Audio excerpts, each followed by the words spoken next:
All right, greetings. In the name of Yahweh, in the name of authority, Yahshua Messiah, direction, Holy Spirit. Okay, now we're about to move directly into uh, the, the diagram that I'm teaching you about the five principles of conflict. As y'all already know, the first principle of conflict is identification. And I told you what identification is in the last couple of videos, which is being able to identify what it is that you are fighting. Who is your enemy? Who should you be focused on? And what it is you are to be doing once you discover. Because what you're finna learn is that when your enemy, all right, which is ignorance, and the controllers within inside of the system,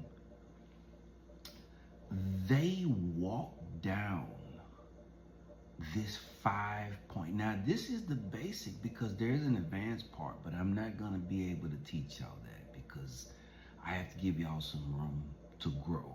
If I give you too much information, then I run the risk of stunting your growth. But I know it was something I needed to do. I need to make sure I got my timer going. Okay, all right. Identification is always your ability to be able to identify your opponent. Okay, you were already deemed an opponent when you became a TI, a targeted individual. So people started to study you. They started to go off into the most deepest recesses of your personal life, your relationships, your family. Everybody was for hire. All the NPCs, the actors, and all that, they were there implementing the program that was used on those of us who dare to disrupt the matrix. Yes, I did say disrupt because I am a disruptor. But anyway, once you understand that you were identified as an opponent, you were studied. Okay, in order to destroy you, we have to move on to what the next component is. The next component in the principles of conflict is called suppression. See,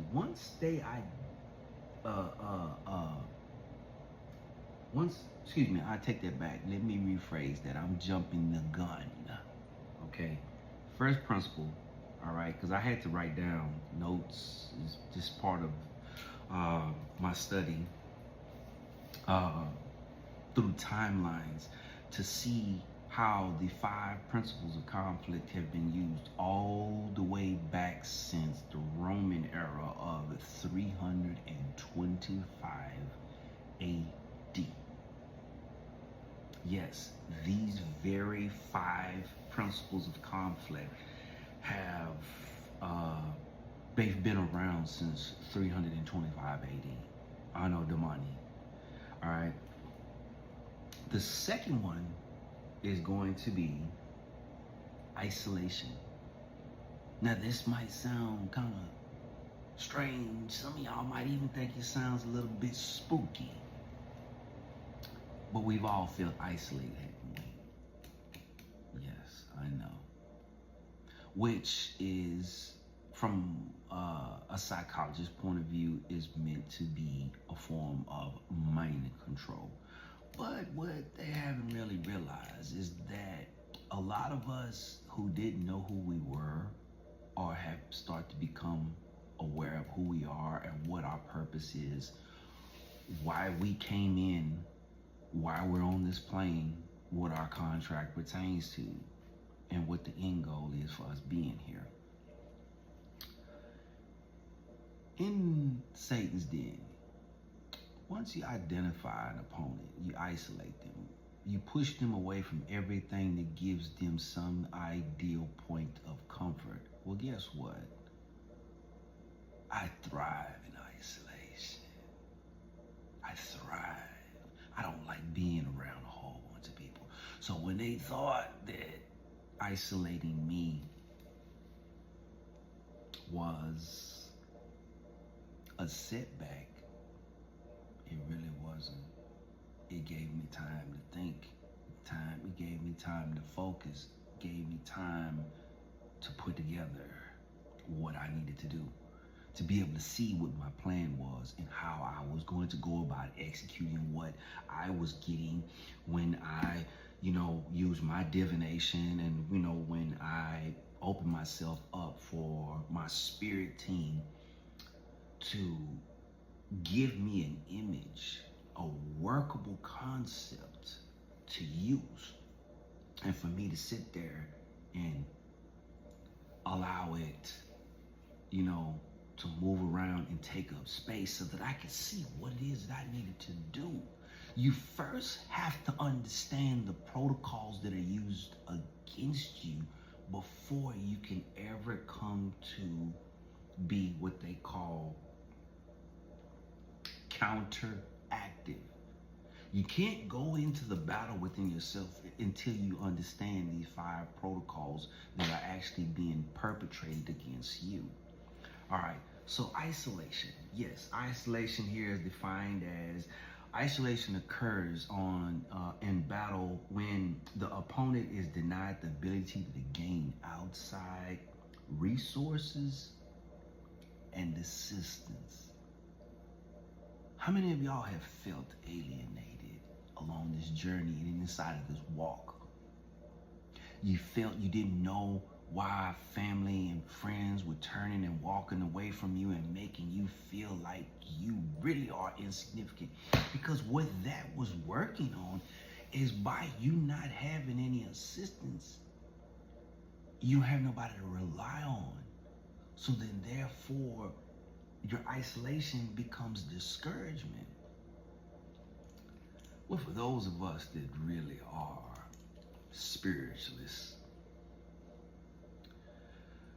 you have a whole nother waking assistance assembly on the other side that is there just waiting for opportunity to enter into your timeline, because they cannot do so without being requested, because it's a violation of the universal laws, of violating your free will. So they have to be called forth. They have to be called forth in order to enter into the dynamic of your timeline, because it is your timeline. It is the space that has been given to you to complete an assignment, or what your contract is on this plane, whether or not you know whether you are fulfilling the contract. A lot of you are not even aware of what the contract is. Rather than try to find out who you were in your last life, you need to figure out what it is that you need to know to finish out here. So now, as I've said, you understand that the first protocol, identification, when dealing with conflict on the battlefield. The first one, I'm reiterating, is the ability to define and locate your opponent. Okay, now reverse that and look at them looking at you. Second one, which is isolation. You must be able to make the presence of isolation felt by your opponent to where they feel like they are denied the ability to gain outside support of resources, which is all a part of, that's called the economy of war, and assistance. Like I said, when y'all got a spirit team, moving with you, man, you don't never feel lonely. You just be lacking human comfort.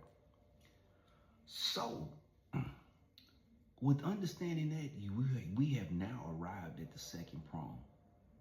So look at your life and tell me how much of your life looks isolated.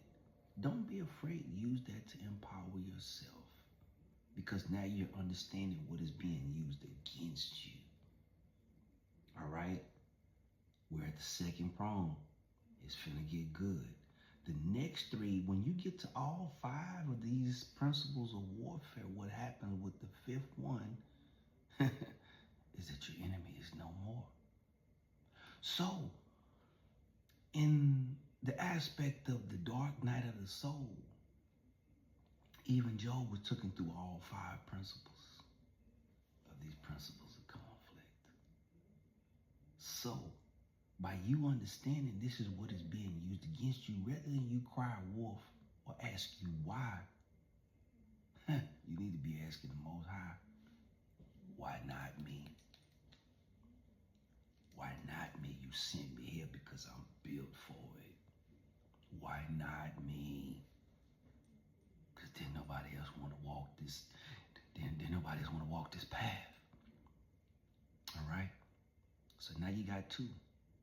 You got 2 pointers of Satan's militaristic compound of controlling subjects within their programming. Stay tuned. We finna hit 3. I'm finna walk y'all through all 5 because I don't want any disruptions in my description of these 5. Then I can get more back onto the spirituality of the war, where it's taking us, where we're going, how far we made it, and what's to be expected. I love y'all. Shalom. Bafo. Ashe.